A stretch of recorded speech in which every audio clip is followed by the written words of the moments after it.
Hi everyone, this is an additional video for section 10.6, and this video is for those of you that do not have the Chi-Square goodness of fit test command on your graphing calculator. For those of you that do not have this command, you will have to work on your section 10.6 problems in a different way.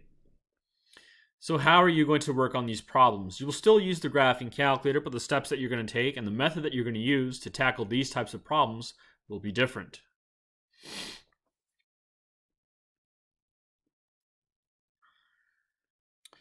You are not going to be tackling these problems with the p-value method as you had used in the previous chapter 10 sections. You will have to use the critical value method for these 10.6 problems. In section 10.6, all of the hypothesis tests are going to be right-tailed. You are going to tackle these problems with the critical value method.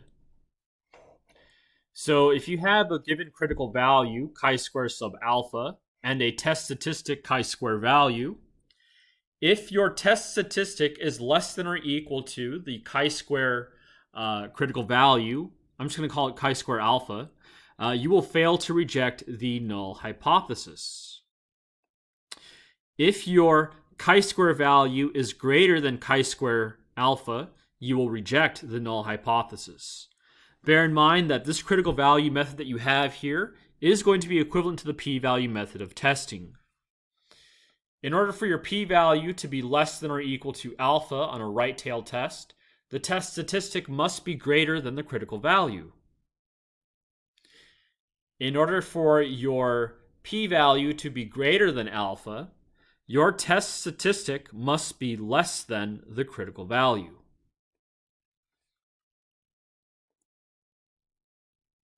So how are you going to find this test statistic? You are still going to create these two lists involving the observed values and the expected values. You are going to have to calculate this test statistic by calculating this sum here in this video. This is a sum over all of the differences between the observed and the expected values squared divided by the expected value. And you're going to run that sum over all of those possibilities for the observed and the expected, row by row. So how are you going to calculate this sum? The first thing that you have to do is you need to create your two lists consisting of the observed and the expected values. You will also create a third list consisting of the square of the differences divided by the expected values. This third list, you need to enter in this formula here into that third list. So let's suppose that you entered your observed in list 1, your expected in list 2. Your third list has to be created by entering the following formula: list 2 minus list 1 quantity squared divided by list 2.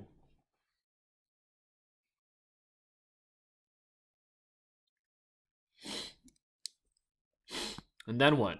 After you have created that third list, you need to use the 1var stats command on the graphing calculator. You may not have used this command since chapter 3, so here's a reminder of how to access that. Hit the stat button, go to calc, and then go to 1var stats. And you need to use that command on the third list. When you use that command on the third list, the value, sigma x, displayed by the graphing calculator, this will be the test statistic chi-square.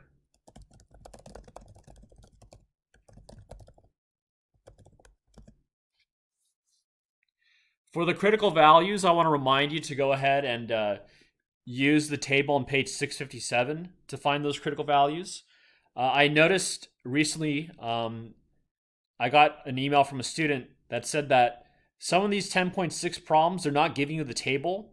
That's not like an option that I had for the problem. I don't know why they decided to exclude that. So I would recommend that you have that table in front of you when you work on these problems, just in case on Hawks they don't provide that table for you.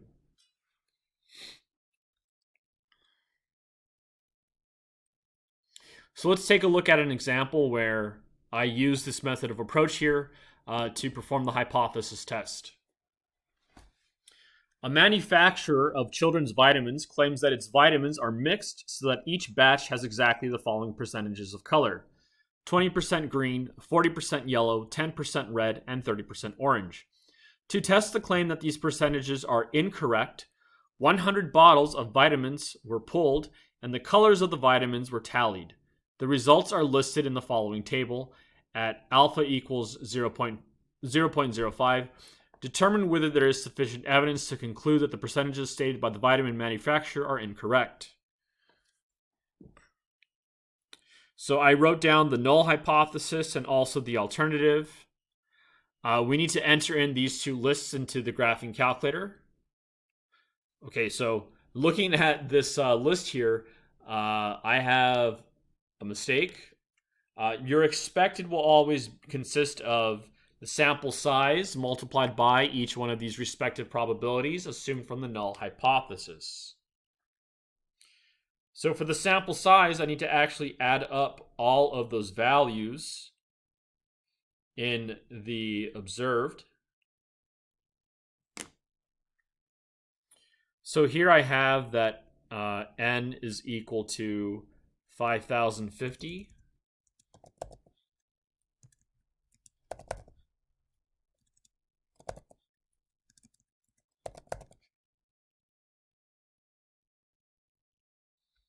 Okay, so your observed, this comes from the data. The expected is going to be n multiplied by each one of these respective probabilities. And n is the sample size. So let me actually fix that here in my lists. So list 1 contains the list of the observed.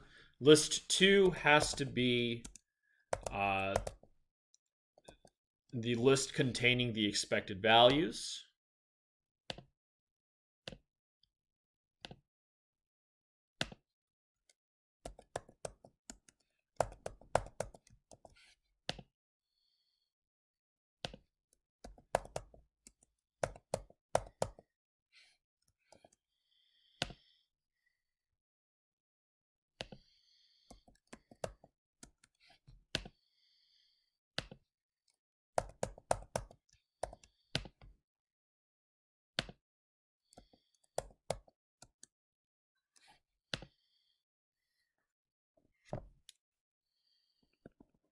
Oopsie, I'm so sorry.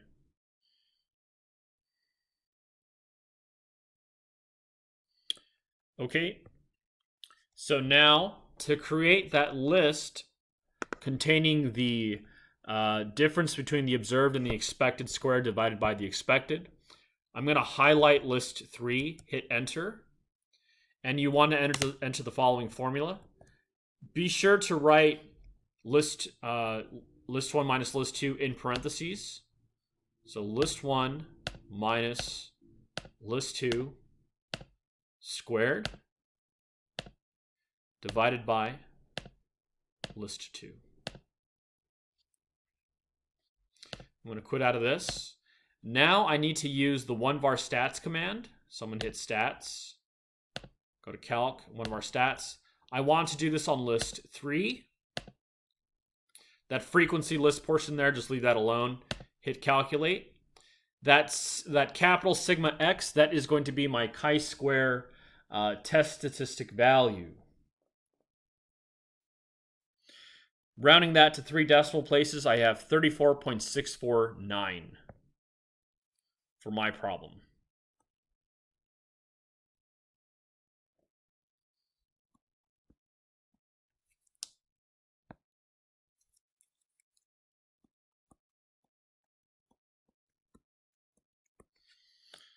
$34.649.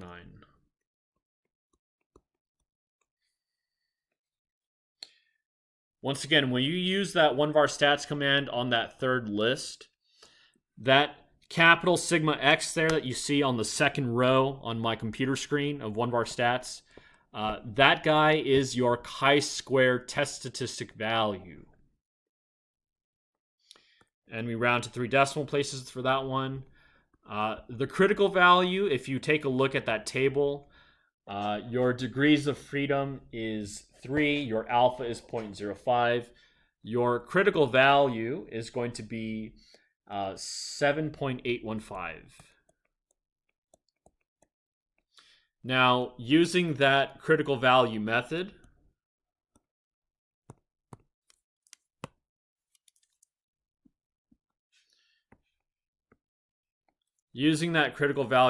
your test statistic is clearly greater than your critical value here.